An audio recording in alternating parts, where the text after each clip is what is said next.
with the educated opinion on topics of all varieties. This your boy Bubba, and you already know what I'm about to say, right? You are listening to Bubba's Banter.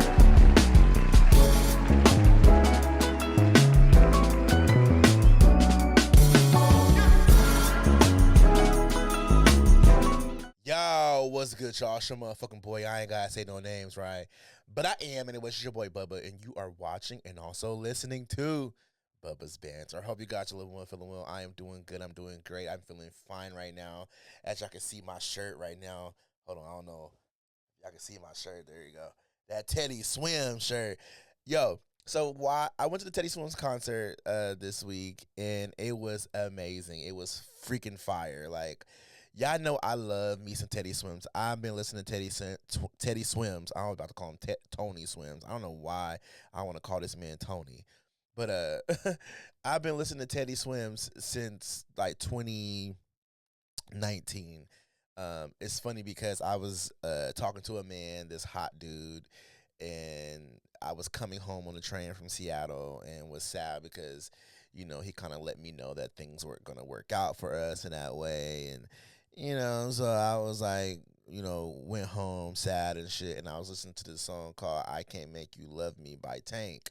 And I saw like some covers, and I clicked on the cover of Teddy Swims, and I was amazed by this man singing. It was amazing. So that's how I found him, and then I just started following his career. I started listening to his like LPs, and just I love Teddy Swims. I was supposed to see him the first time he came to Portland, which was at the Holocene, and then I missed Holocene and went to the Roseland, which was great. And I was like, I got to see this man again. So this is my second time seeing him, and it was just great. I really loved his performances. I think it was a great production. The background singers were amazing, like amazing vocals. Yeah, I had a really good time, and I think I'm going to try to go see him again. Maybe somewhere else, maybe LA or something next time. Just get some real good seats though to see him. So we'll see what I can do. Maybe next time, Teddy, you can do like a greet and meet in certain states. I don't know where, but you could probably do like, I think you should do meet and greet here in Portland. That would be great. That would be actually a dope ass thing. Cause it's like, I feel like Portland is so small and intimate. I think a meet and greet like for $200 or something here in Portland would be great. I think it would be dope to meet you, talk, hang out, get some pictures with you. I don't know. You may be shy as fuck because I think, I know this is off topic, but I feel like with celebrities, a lot of times, like the reason why a lot of celebrities don't do meet and greets is because they're shy. And then on top of that, energy transfer, what's the word I'm looking for? Exchange, or the other word I'm looking for, transaction, of energy. Sometimes you may not want that. So I understand that part too. Celebrities are celebrities. You can't necessarily be too mad at them for not wanting to meet everybody or meet all their fans, because I'm pretty sure Teddy Swims got some crazy ass motherfucking fans, because I feel like he's at that point now in his career where he's just, very big. And the dude just sings really good. Like, I think the reason why a lot of people are attracted to Teddy Swims, musically, is because he kind of, not just musically, but he comes off as like the normal Joe who can fucking sing amazingly. Like, he comes off as that, kid in class that was kind of nerdy, but like is very soulful, down to earth, class clown, but all can sing and sing a girl out her panties. Like, I feel like he kind of comes off like that. But yeah, anyways, I don't want to like talk too much about the concert. It was just great. If he is playing somewhere in your city near you, you should go see him. I felt like the money that I spent on my tickets were worth it. So, yeah, go check him out. But anyways, y'all, before we get on to what I want to talk about today, make sure y'all go hit that subscribe button for me, please. Also, give me a thumbs up, because, I like that, and it gets me out there in the algorithm. You know what I'm saying? Also, share this podcast if you will, please. Follow my podcast. I don't know why I blanked for a second. Follow me on The Real Doc Dre, Bubba's Banter podcast, and Bubba's Banter on Facebook. All right. Also, I know y'all like to hear this sexy ass motherfucking voice because I know y'all like to. I also have an audio version of Bubba's Banter. I am on Apple, iHeartRadio, Google, Good Pods, multiple places, and I'm also on Spotify. Beggars cannot be choosy, right? But if you are using Spotify, please make sure you listen to me on there because this podcast is hosted by Spotify for creators, okay? So make sure you hit me on there because that will help me out a lot with my podcast. So yeah. But yeah, let's get into this podcast. So tonight I am going to be talking about unknown number, the high school catfish, y'all. Let's get into it. All right, y'all. So let's get into the show. So I don't know if y'all know about this documentary that just came out a little bit ago, like I think 2 weeks ago or whatever, a week ago. It's trending on Netflix, and I finally got to watch it, and I'm fucking flabbergasted because, bro, spoiler alert. So let me say that first off, because if you are watching this and you have not watched it, you should probably turn this shit off right now and go watch it, okay? Go turn this motherfucking podcast off and go watch that documentary before I say anything further. So spoiler alert, okay? I did not know Netflix was gonna set us up the way that they did. I'm thinking the catfish is gonna be a close friend or a brother or a cousin or something like that, or a fucking teacher. It come to be the motherfucking mama. Like, can you imagine your fucking mom catfishing you? Can you fucking imagine that, though? Like, your mama is catfishing you, bro. She's catfishing you. Like,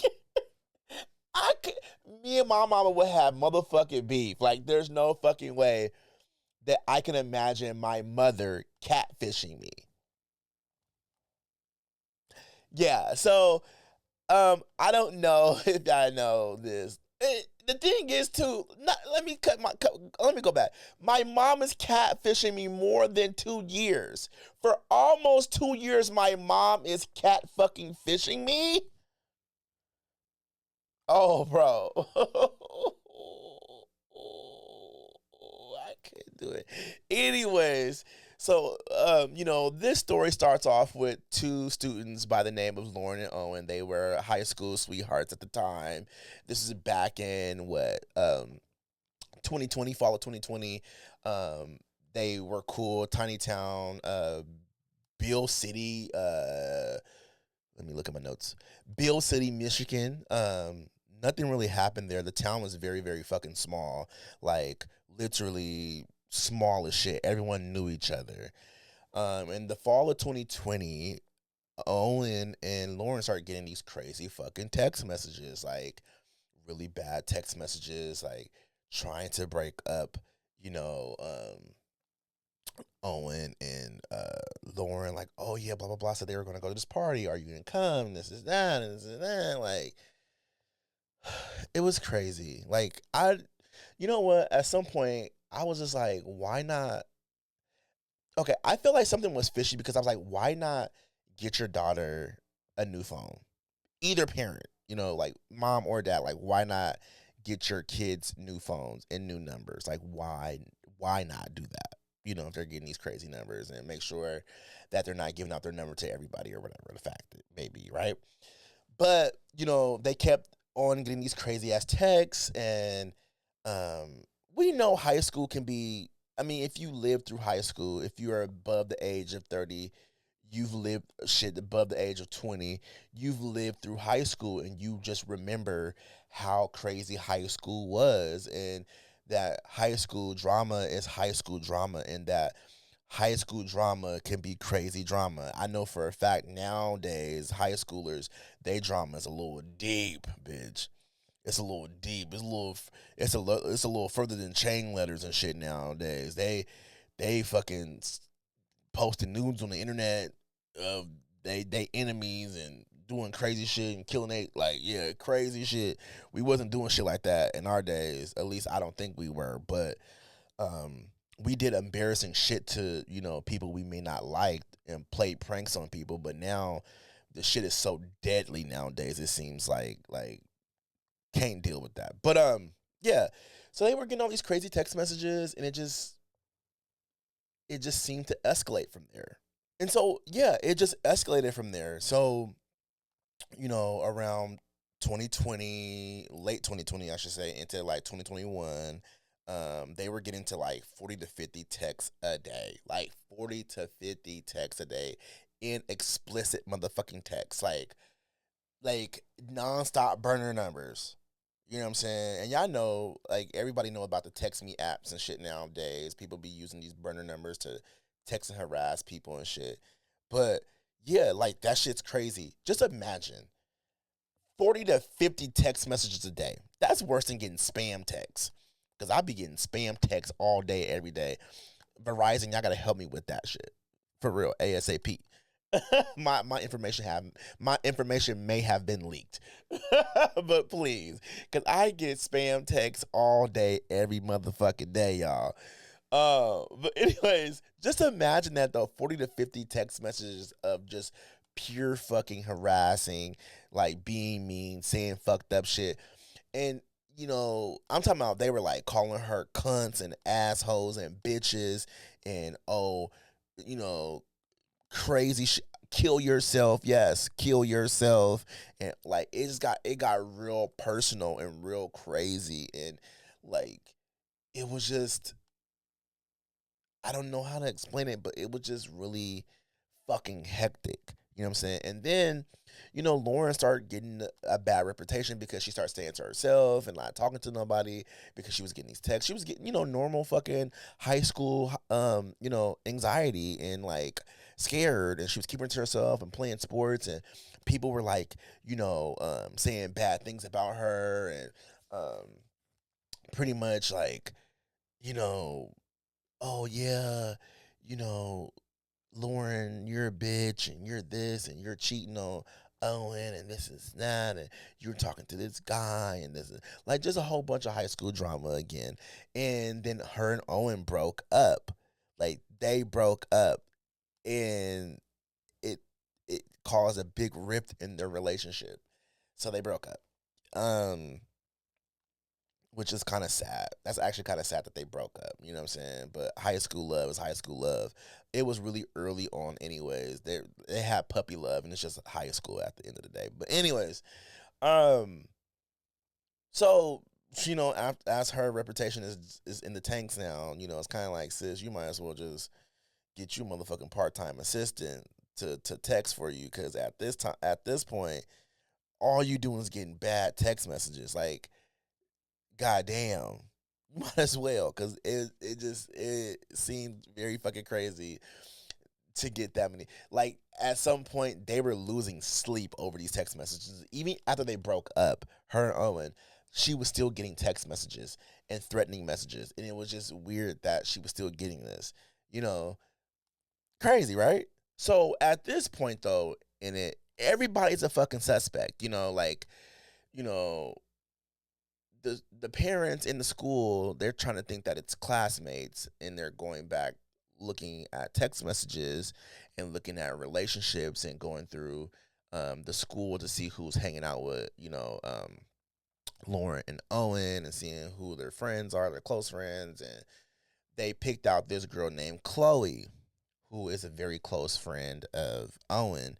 And at the time, everyone thought that Chloe was jealous of Owen for dating Lauren at the time, when Chloe and Owen were just friends. They were just friends.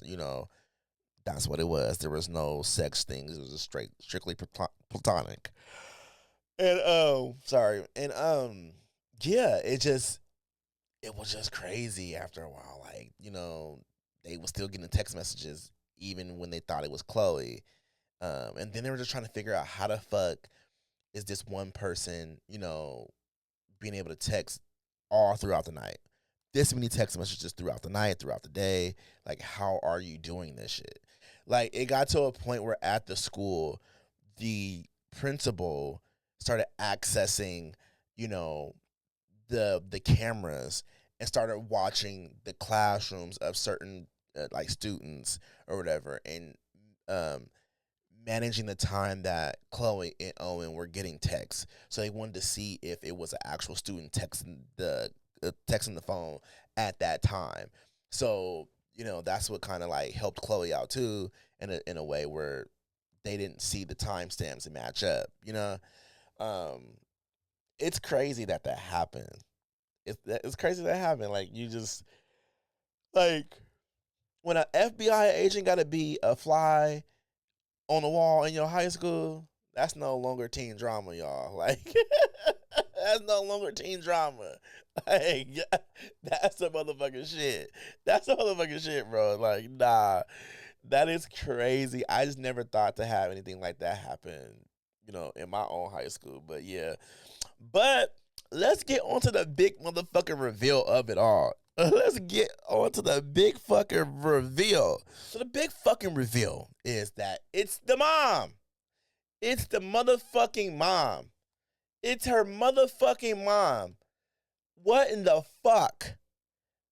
Mama, how the fuck are you? How the fuck you bully your own motherfucking child?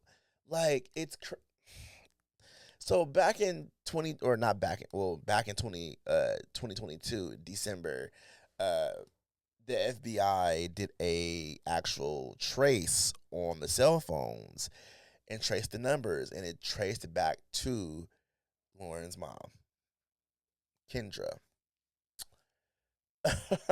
It's fucking crazy. It's crazy. It's so crazy, bro. Like, and what's crazy is that Kendra had a good relationship with her daughter at the time. She was friends with Owen's mom and all this stuff, and hanging out, doing family dinners together, doing all these things because her daughter and Owen were dating. So it seemed like the small town family thing to do, right? Especially if y'all don't have nothing else to do. Y'all hung out all the time. There was sports stuff going on, so you guys did that. So I'm trying to figure out where the fuck did this like stalking your daughter, like why? You know? And I think for me the moment when Kendra got confronted by the FBI and she just didn't know what to say or do, like, oh fuck. Like you could see the look on her face, like she was like, oh motherfucking shit, I'm in some deep doo doo. I'm in some deep motherfucking doo doo. And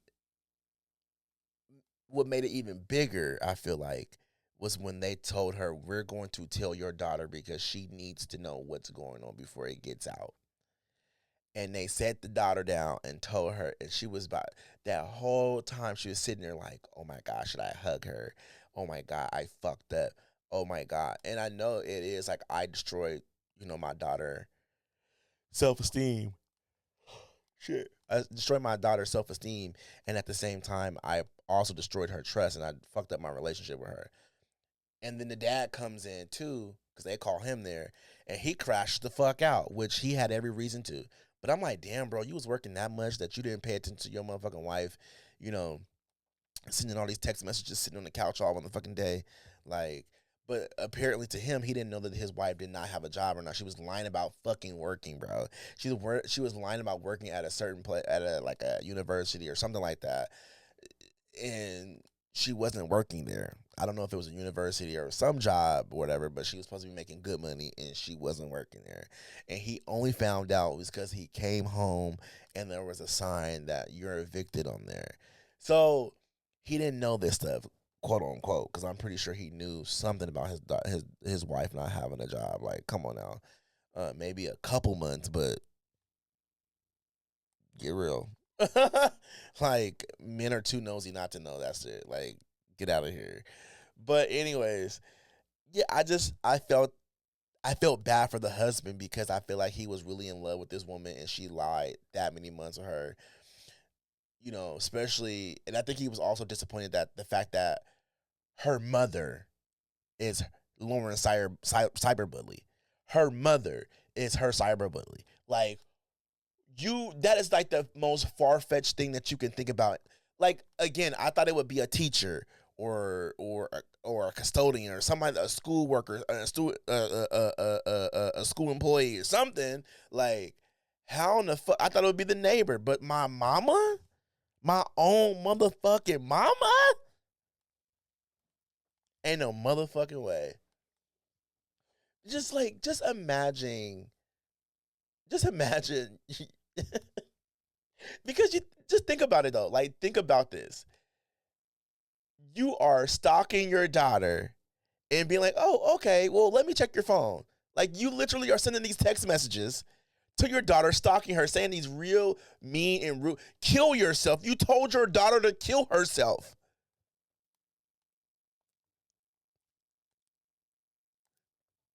And you're sitting here like, oh my God, these messages are going so far. That's some narcissistic ass shit. You're literally sending text messages to your daughter and then saying, oh, let me check them. Let me see. Let me see. Because at the end of the day, if you really fucking cared, Kendra, you would have just threw that phone away and got her a new one. Again, I said that earlier in the show. I don't understand. Like, that is the craziest shit ever to me. Something is wrong with you. I mean, she look a little slow. She look a little slow. Like, I ain't gonna say her lie. She look a little slow. Buck teeth. Look, crazy shit ever. But, I think that that type of betrayal has to cut deeper than just having a cyber stalker. It has to. So yeah, in December 2023, Kendra the mom, she was sentenced to about 19 months to 5 years. She only did like a year, I think, or a little bit over that. I think she only, but I know she got released in 2024 of August on parole. Crazy shit, bro. Like, she's done fucked up some lives. Number one, poor Chloe spent a whole year away from school because she got fucking accused of doing something she didn't do. Fucked up her social life and reputation at school because so many people thought it was her. And it fucked with the family's livelihood too in that small ass motherfucking town.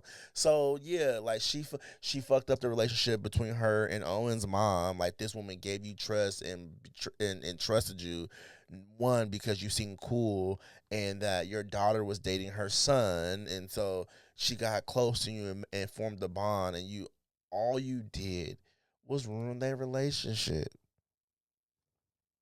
Was you jealous, girl, of Lauren and Owen? Because that's what it's given. That's what it's given.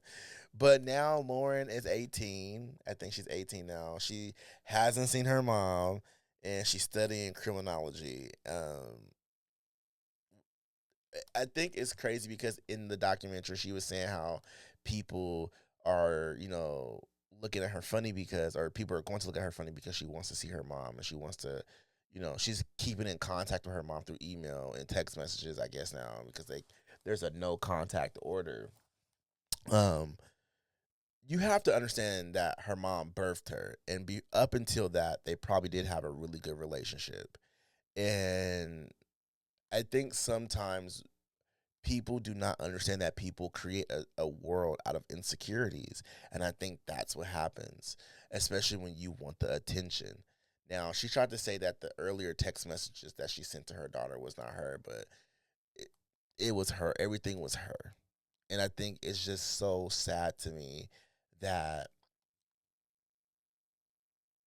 you will put your daughter through that much. Like, you're that selfish to put your daughter through that much motherfucking pain, bitch. Like, it's crazy. And Owen, he went off to college and he's rebuilding a life, but he doesn't want to have anything to do with Lauren, and it's due to her attachment to her mom. And it was crazy too. In the documentary, he was saying how he felt like the mom would bring him stuff and bring him food and go out her way to do things for him, and like, oh, are you bringing Owens to the movie theater, and like, just grooming him pretty much. So it's just, in some senses, maybe, you know that happened because she was low key a pedophile. Because I think a lot of women, you know, try to get away with shit like that. Because I think the one moment that man would have been like, yeah, I want to fuck, I want me an old woman. I'm a pimp. I want me an old woman. He would have cracked that. Low key, I think he would have. But that's just my how I feel about it. To wrap up, this was a really fucked up documentary. It was really this was really fucked up because I did not see the twist happening at all. Like I had a feeling, but like for some reason I thought it would just be Lauren sending these messages to herself personally from a different phone. That's what I thought it was personally. You know what I'm saying? But like I feel like this shit was not catfishing. This was like straight up identity theft meets parenting gone wrong. Because what in the entire fuck, woman? Why would you do that? I'm still. Why would you do that to your child? It just doesn't make any fucking sense. Like, but I think another thing too, we have to really take into consideration of like how we use social media because social media can leave motherfucking scars. Like it really can. And the simple fact that, you know, the mom probably is dealing with her own trauma. The fact that you went out your way to get a cell phone, a burner number, and text your daughter mean or hurtful things like kill yourself,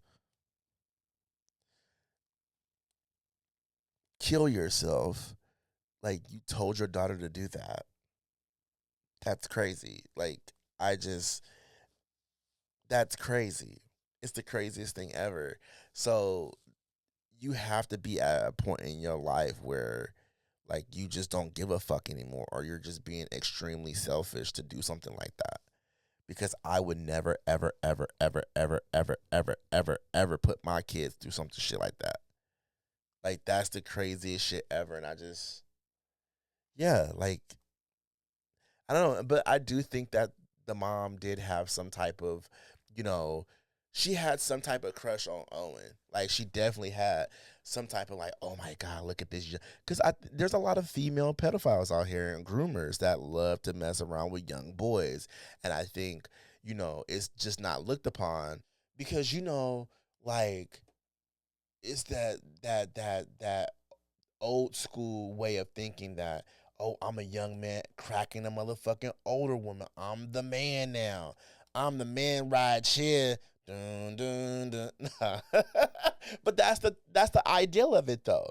Because I remember being a young kid cracking an older person and being like, ooh, look at me cracking the older person. And I'm talking about of age though. You know what I'm saying? Like I was 18 cracking, 42-year-olds and shit. Like I was loving it. But anyways, yeah, so it's that thing, and I think with the mom, she probably again had this really thick, big crush on this kid and jealous of her fucking daughter for having this boy, and he was being the man that she wanted, and like, oh my god, my daughter has this good boy, this good young boy that's gonna be mature into a really good man and do some good things with his life, and yada yada yada. And she was painting this whole picture and having FOMO and probably having a bad relationship with her own fucking husband and you know what I'm saying, like not being able to like have um some accountability and some questioning herself on why she's doing this or seeking some therapy